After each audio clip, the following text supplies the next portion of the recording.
করে আবার আইছে আজি আরা আই রেডি হয়ে চলে এসছি আর রেডি আর দুজনা যে রান্না বান্না করছো মানে আই হেল্প পারি এরি এবার রাঁধিব আই হেল্প পারি তো এই সব এই দেশত লইতে মাছ কিবা পাইছি ইউন প্যাকিং করা এরকম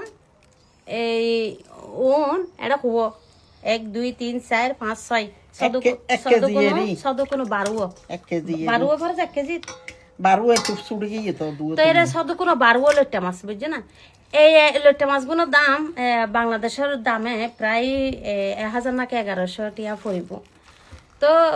আর আমার দেশের মধ্যে জেঙেতে লইতে মাছ হ্যাঁ জেঙেতে ভাজা লইতে মাছ তো এখন এক্সপেন্সিভ হলো আমার তো দেশের হানা হোম পড়িব ইয়ার পরে ইউন আরও ফুলড়ি বানাই রে বাংলাদেশের মতো ফুলড়ি দিয়ে রান্না করিব এরপরে ইলিশ মাছ আজকের মেনু ইলিশ মাছ দিয়ে কি দি ভাগে দেবে ইলিশ মাছ দি বাইন দি ইলিশ মাছ দি বাইন দি বহুত মজার জিনিস তোরা রাঁধনের পরে তোরা দেখাইও মারা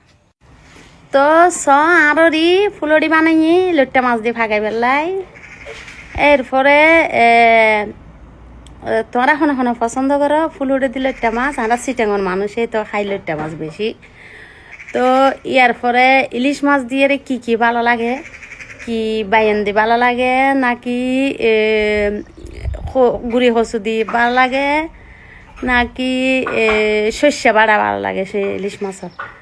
তোরা হাতে কি ভালো লাগে জানাইও আর কি সুন্দর ফুলড়ি বানাই আর